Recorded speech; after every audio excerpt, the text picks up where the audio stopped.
Legacy overhead, that's what he called me. I was halfway through updating a compliance audit sheet when the video feed crackled to life, and there he was, Matt. 30 years old if we're being generous, probably the kind of guy who used Synergy in bed and thought Excel macros were cutting-edge sorcery. The CFO introduced him as the efficiency fixer, which is corporate code for hatchet man with a smile.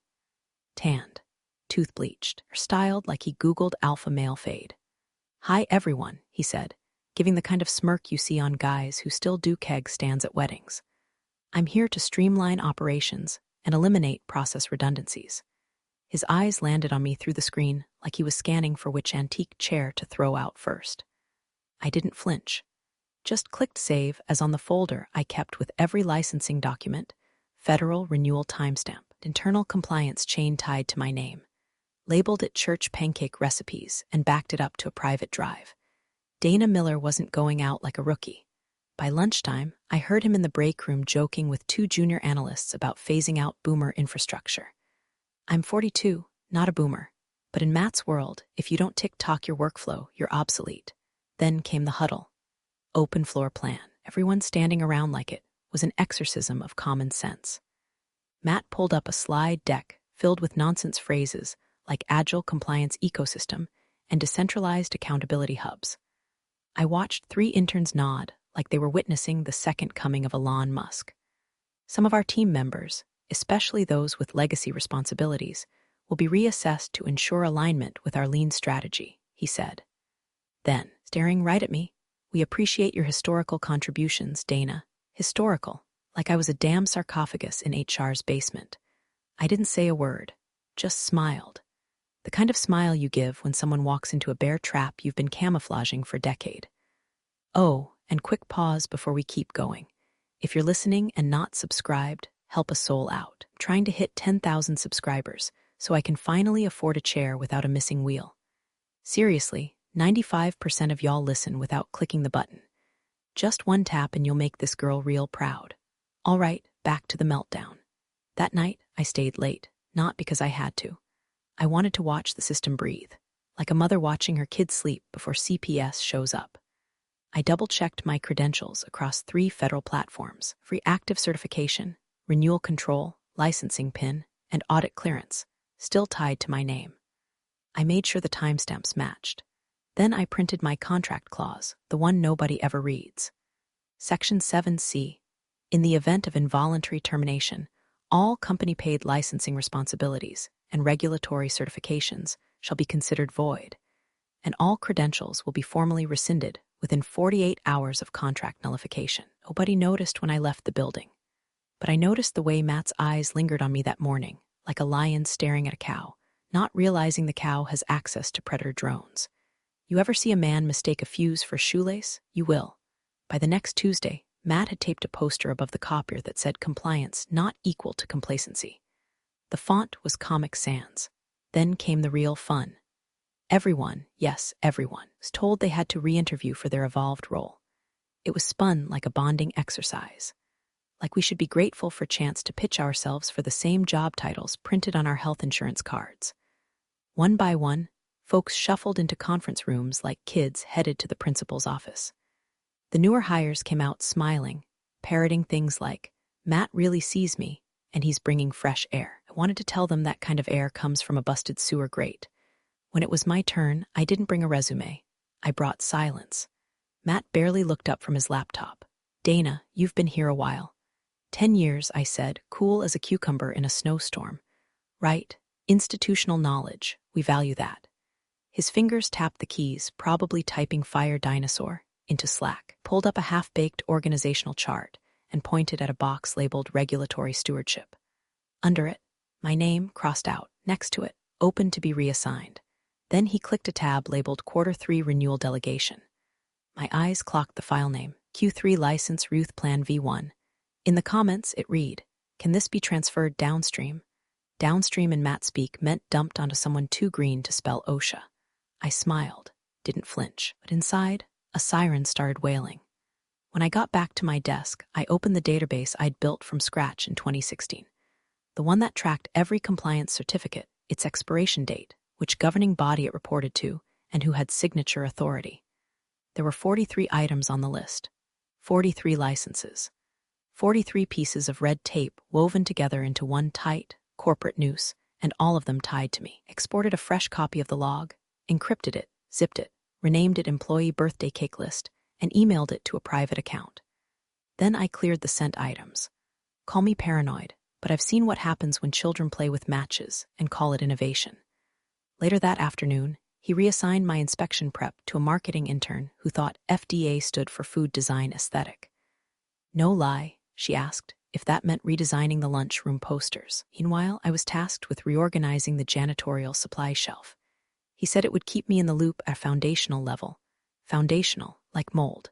I asked politely if I still had admin access to our licensing dashboard. Matt blinked like I'd just spoken Aramaic. Oh, I think we routed that to Chloe last week. You don't really need it anymore, right? Chloe had just learned what a PDF was.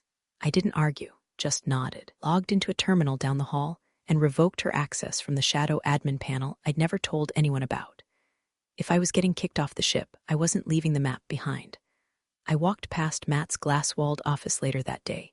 He was laughing on a call, something about scrubbing out the old wood. He didn't notice me watching, but I noticed something. The fuse was shorter now, and the room smelled like smoke. The first time I heard them laughing, I let it slide, was 3 of the junior analysts, fresh from college, still wet behind the ears and smug with borrowed confidence, hovering over a printout of my old compliance flowchart like it was a cave painting. This thing uses color codes like it's a Crayola box, one snorted. Another added, she even timestamps everything manually. Does she know automation exists? They were clustered near the break room like a pack of overconfident poodles, sipping cold brew and dropping buzzwords like agile iteration and machine learning integration, as if those phrases had ever stopped a federal audit. I walked past, head high, but my spine burned.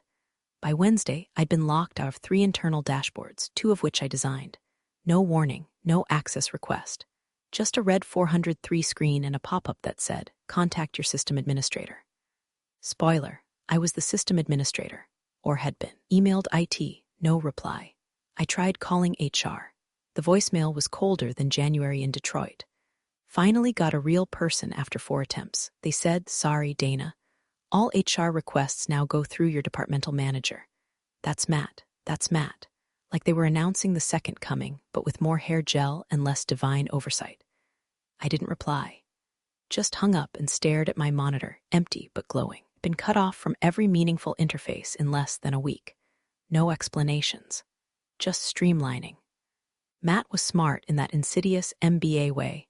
Never enough to build something, but just smart enough to know how to dismantle it under the cover of policy updates and reorg memos. He'd started slipping little grenades into his weekly updates to leadership, legacy processes under review, potential staffing overlaps, redundant certification management identified. That last one was cute, like you could overlap a federally mandated authority signature tied to my biometric profile. I'd become a walking contradiction, officially employed but strategically erased. So I scheduled a 10-minute slot at a notary office, quiet little place above a nail salon on Monroe Avenue. No fanfare.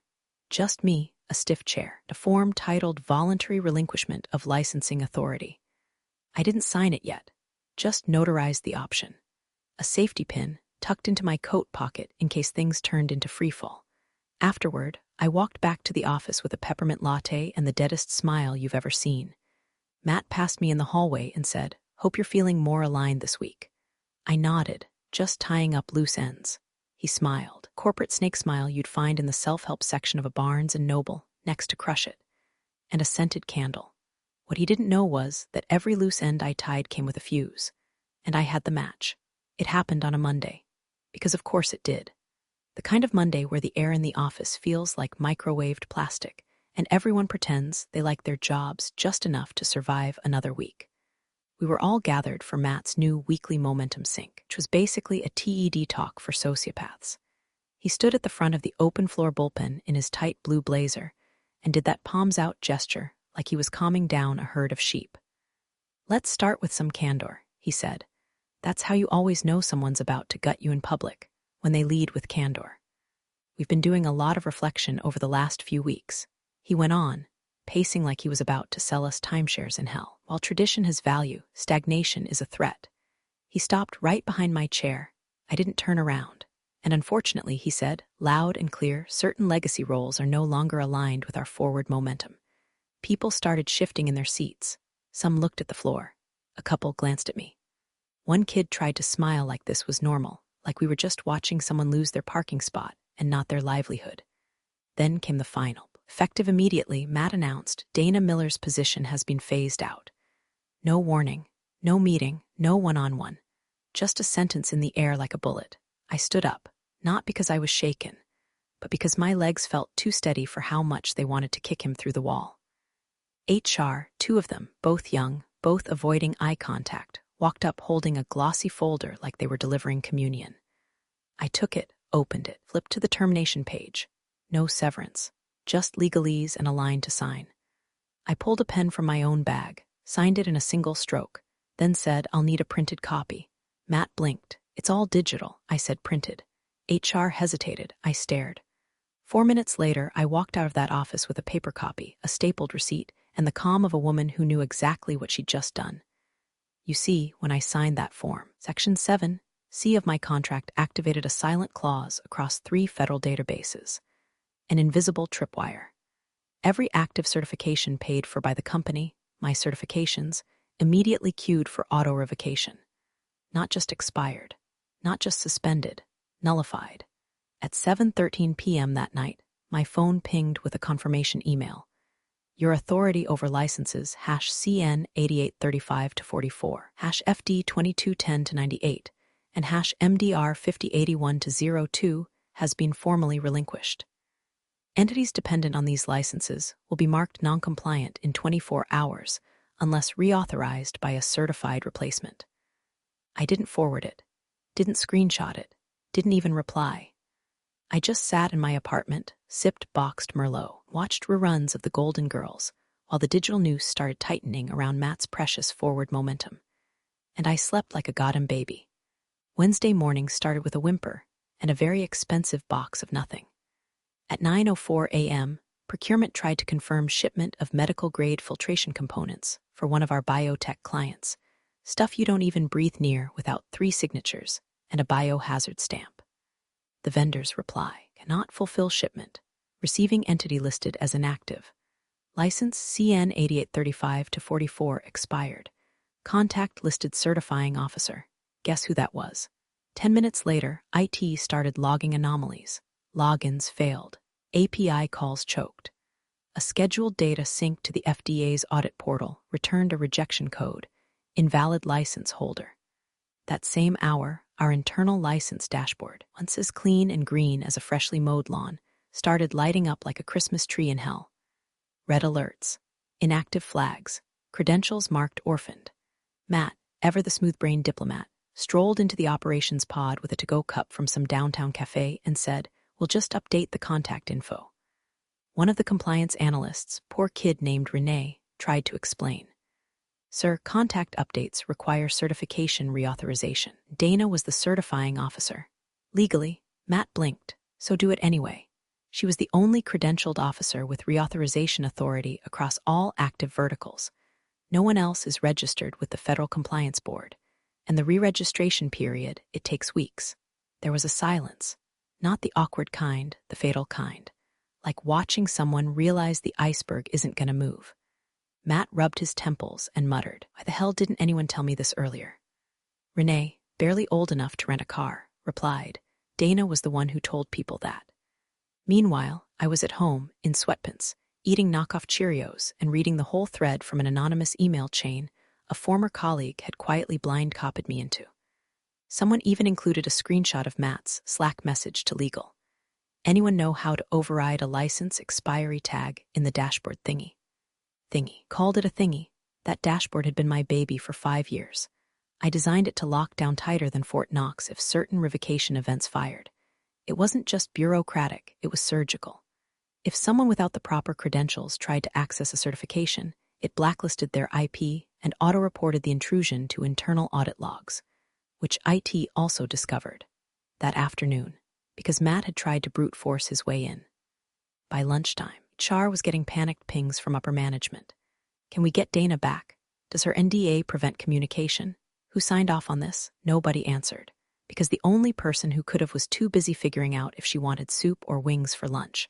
Spoiler, I went with both. That evening, I opened LinkedIn and checked the old company page. Still proudly boasted federally certified across all operations. I almost felt bad. Almost. Instead, I smiled, because I knew by Thursday that lie was going to cost them more than just pride. The seeds were sprouting, and the vines were tightening. Friday morning came with sirens no one could hear, just the soft ping of a calendar alert and the thud of panic dropping into Matt's soy latte-filled gut. FDA randomized site inspection 10:00 a.m. It was legit. Random, yes, but randomized within a window Dana had always planned for, quietly, annually. Color-coded spreadsheet, cross-referenced against vendor contract terms, renewal cycles, and the phases of the damn moon if needed. The auditors didn't play. They walked in with clipboards and the moral authority of IRS agents in Kevlar. By 9:22, the front desk called compliance. 3 inspectors here. They're asking for the license holder. Silence. Long, panicked silence, because there wasn't one. Matt, now visibly sweating through his navy banana Republic blazer, sprinted to the ops wing and barked at legal. Can we get Dana's credentials reinstated? A poor junior associate Googled license reinstatement process like it was a how-to guide for baking banana bread. Meanwhile, Matt tried logging into the Federal Credentialing Board's portal using Dana's old login. Access denied. He tried requesting a password reset. User not found. He called the regulatory board's help desk, transferred him 3 times, then calmly told him, Dana Miller voluntarily relinquished her license authority. Her ID has been removed from the registry. Reinstatement requires full recertification. Average timeline, 4-6 weeks. Matt stared at the speakerphone like it had just slapped his mother. He turned to HR. What clause did she use to revoke her credentials? They flipped through her termination file, confused. We just processed the standard exit paperwork. I don't know anything about credentials. Someone from audit chimed in, wait, didn't she have her own clause in her employment contract? That's when the room collectively remembered Dana Miller wasn't some dusty compliance grandma, she was the linchpin. And they'd yanked her out like a wisdom tooth hooked into the spine. Meanwhile, across town, Dana's phone buzzed. It was Liz from documentation. A decent person, once, kind who baked cookies for audit week and used to sneak post-it doodles onto Dana's monitor back when the world made sense. Liz's voice cracked. Did you do this? Dana stirred her coffee, looked out the window at nothing, then smiled. No, she said calmly. You did. Click. She didn't hang up hard, didn't yell. That would have been giving them too much credit, because this wasn't revenge. This was math. 1 + 1 = you fired the wrong damn person. Auditors were now sitting in the lobby.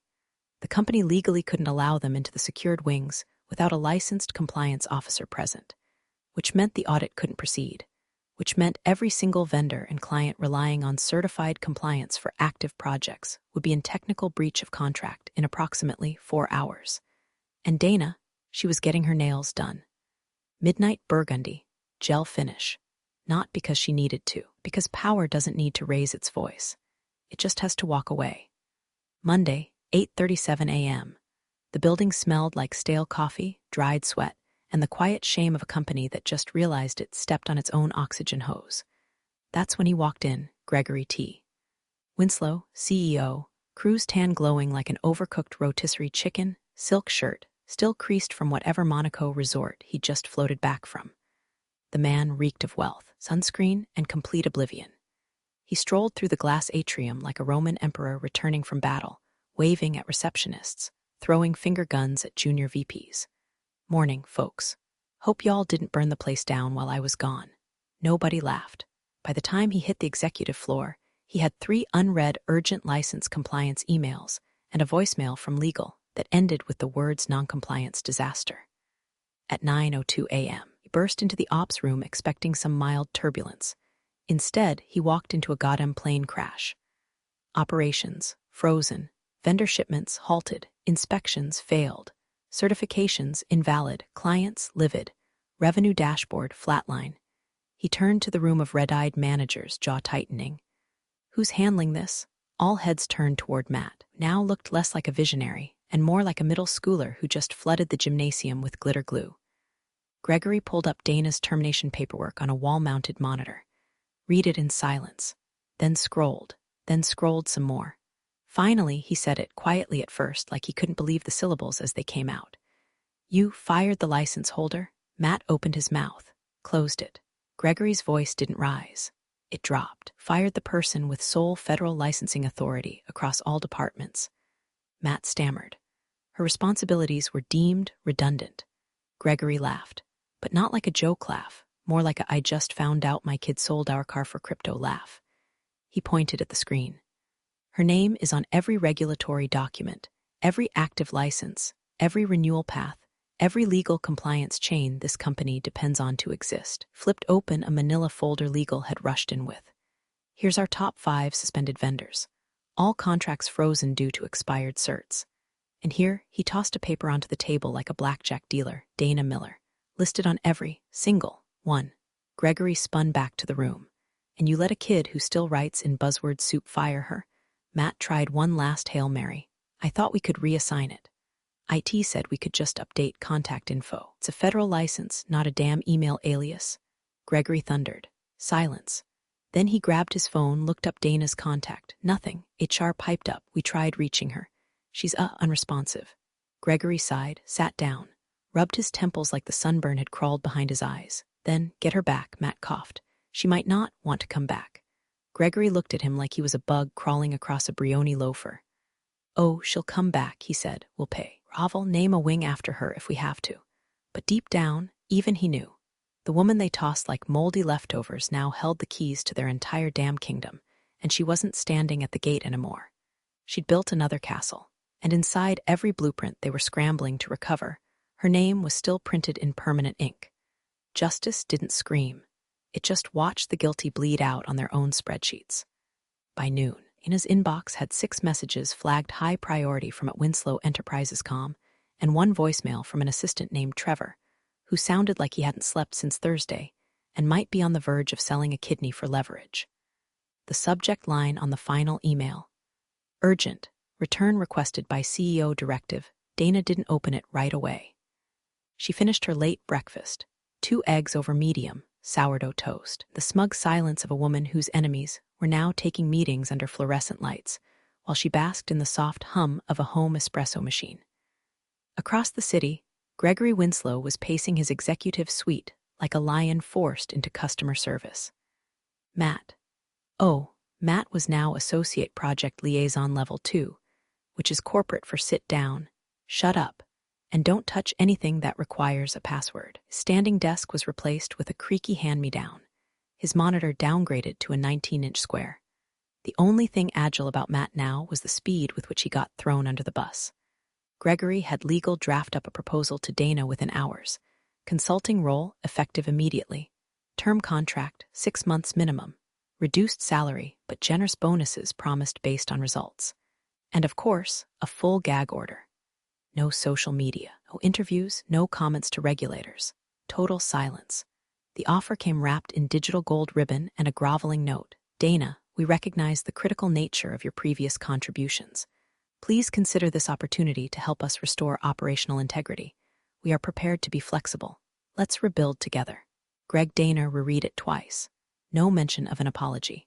No ownership of what happened. Just veiled desperation dressed in HR drag. She composed a reply.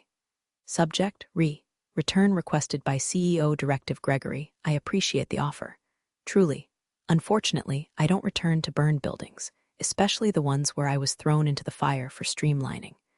As requested, please find attached a highlighted copy of my signed termination clause, Section 7C.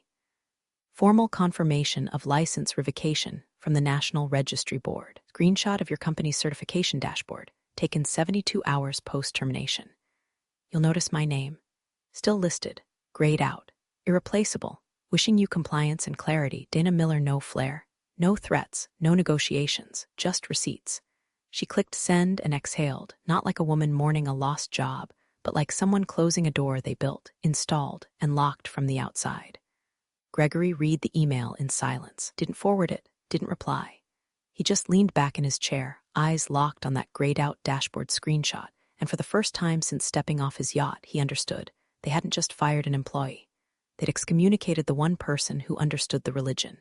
And Dana, she wasn't praying anymore. 3 weeks later, LinkedIn damn near imploded. There she was, Dana Miller. Hair a touch lighter. Smile a little sharper. Dressed in business black like a woman who came to collect. New position, Director of Compliance Stratix BioCore. The post was short. No hashtags, no humble brags. Just, grateful to join a team where integrity isn't an afterthought. Below it, 2 lines of polite hellfire. Stratix BioCore secures Omega Med and Vierx contracts, citing continuous compliance confidence as deciding factor. Those were the crown jewels. 2 biggest clients her old company had flaunted in every earnings call. The ones that now packed up shop and walked after hearing their certification backlog hit unknown reactivation window. Internally, Stratix didn't have to sell hard. Dana came with the licensing blueprint in her brain and an industry reputation that couldn't be photoshopped. The very fact that her name had once secured multi-million-dollar vendor relationships was enough to tip the scales. Meanwhile, back at her old stomping ground, still stuck, the dashboard never turned green. License appeals choked in bureaucracy. Legal fines were rolling in daily, some automated, some hand-delivered like hate mail from the gods. Vendors dropped out. Clients panicked. The office holiday party got canceled due to budgetary adjustments. And Matt, he didn't even get a goodbye cake. Just a 3-minute Zoom call and a quiet transition plan that read more like an obituary. 1 week he was barking orders in an open floor plan. The next, he was updating his resume with vague nonsense like freelance strategist. As for Dana, she had her own corner office now, glass walls, espresso machine, a chair that didn't squeak when she breathed. Every morning she watched the alert pings from her industry feeds, like someone watching the weather report for storms she'd already outflown. One ping, then another. Her old company flagged non-compliant. License status pending, audit failures under appeal. She took a sip of her coffee, Colombian, black, with a pinch of smug. She leaned back, calm and centered. Above her desk, pinned to her monitor with a blue pushpin, was a single yellow sticky note. No signature. No emoji. Just 5 words written in steady, no-bullshit block letters. In case they ever forget, I was the license. Thanks for joining the fun, you office survivors. Subscribe for more switch-flicking drama. Let's make your former coworkers sweat.